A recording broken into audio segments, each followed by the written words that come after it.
Now we have the third question. How can educators empower students to talk about SDGs and how they can be change agents? So, our students are change makers. All of us are change makers. For example, in Peace Day, we start by plant some trees in our schools.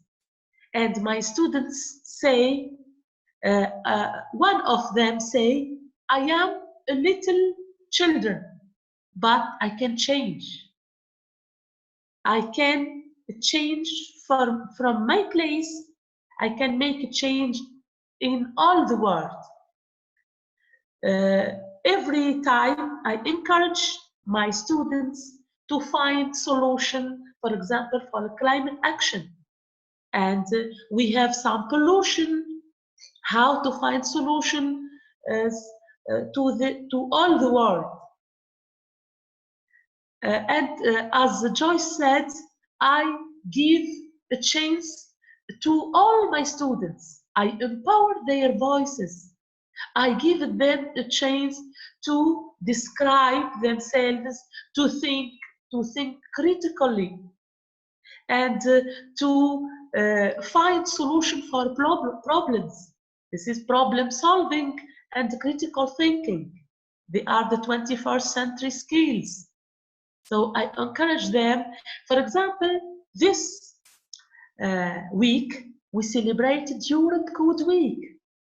I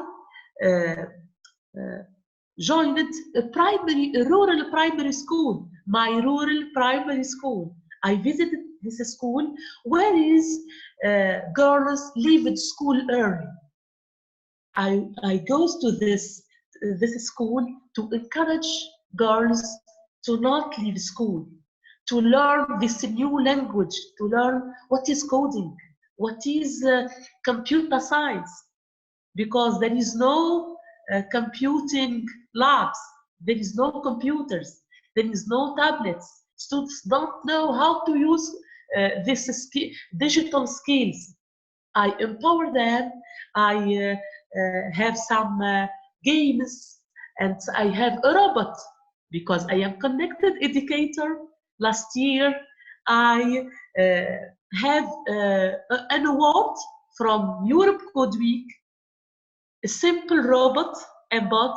I visited many rural schools and many schools to encourage these students and give them the chance to learn a new skill and to be active and SDGs ambassador. Thank you. I think it starts firstly by empowering the child themselves. And I think that we need to have our students and our children thinking beyond themselves. Many of the children of our world are very self-absorbed in their own world. And so we need to have them think beyond themselves, beyond their homes, beyond their communities. So by empowering them in our classroom to have that voice. And so what I do, as I said, is we arrange our students through the different topics that we study. We give them the opportunity to come up with calls to action. How can they be the change maker of the world? And I have them stand up proudly, and I have them say, I am an innovator. And I have innovated in this way. I am an inventor. I have invented a new device that's going to be able to help the world in this way. And I think the most powerful student is the one that stands up, as we're seeing by Greta and many students in our world, is that student that stands up and says, I am a campaigner. I have a voice and I'm going to make a change. And so whether that change be within just their school community, within their homes, or whether they are able to get their voice out there into the world, we are, by building relationships with our students and building that trust, we are then empowering them to take it beyond themselves. And the students that I teach are very self-absorbed. And so what I've found is when they see that there's other people in the world struggling, or that there's issues that we need to solve, they start thinking of others rather than themselves. And I think that is the first step. We have to have our students think beyond their own walls and their own cells and their own classrooms, and then they can make that change. Yeah, I also think like the millennials, like we are right now, we have the strongest voice in the community. And I believe that unless we know about the sustainable development goals, we can't achieve them. So that's also the motive of what I do. Unless we know them, we can't achieve them. And so like right now, many students are taking action to improve, for example, climate change, to stop bullying. Like my school recently, we are right now planning for a walkout related to the climate change, and hope so that happens. Okay, for me, in getting the students to take action with reference to a clean environment, it's organizing sessions where they realize that, and keeping the environment clean is not just for the government. It begins with me, it begins with you. Creating that awareness, and it's been interesting.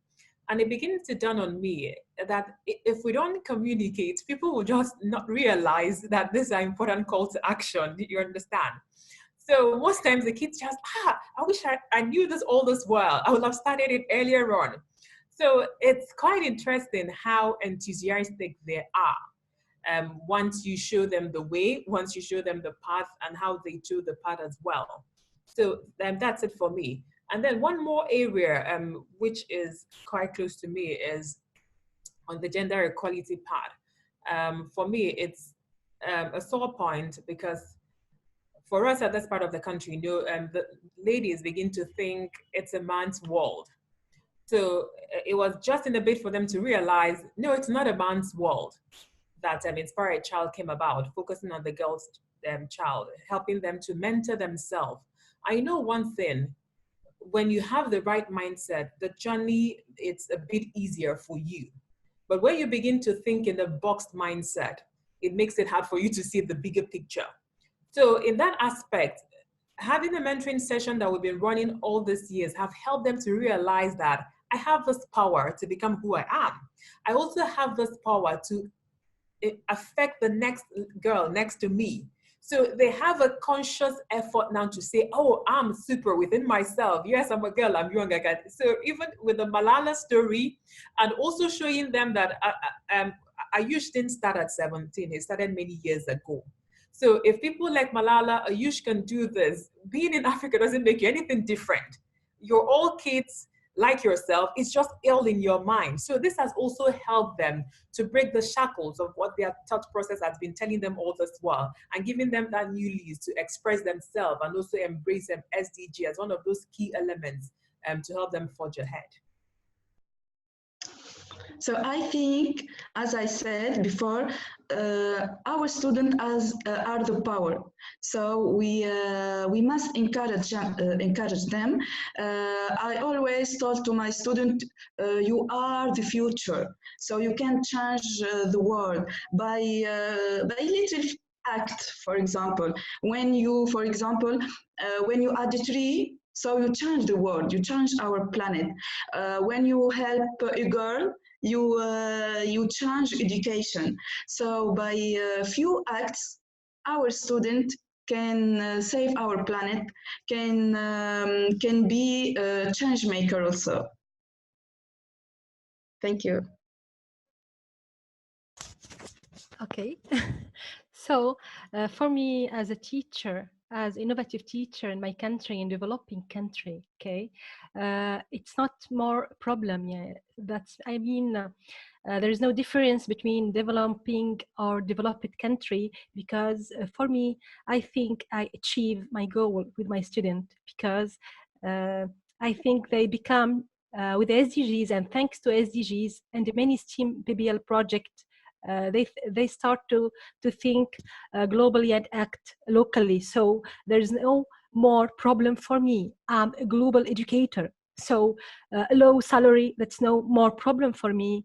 I'm in school with no supplies, that's no more problem for me, because I have just one goal and I achieve my goal, and I still fighting to achieve my goal, that my student will be a change maker. So I aim that my students believe they have the power to make a difference for themselves and others. When I connect learning to activity that help my students contribute to the global goal, their experience helps build this belief in themselves. They can see that their actions are valued and matter. So for me, I can't alone change the world, but I can cast a stone to make many ripples in the water. Thank you. That's great. Maybe Fatma ma'am, if you want to share something. Yes. For me, I used the Flipgrid to amplify the voices of my students in the subject of SDGs. So I was included in several global projects in the same team, and my students talked with other students around the world to solve problems in our school and our daily life. I always try that my students think from a young age to change their life for the better.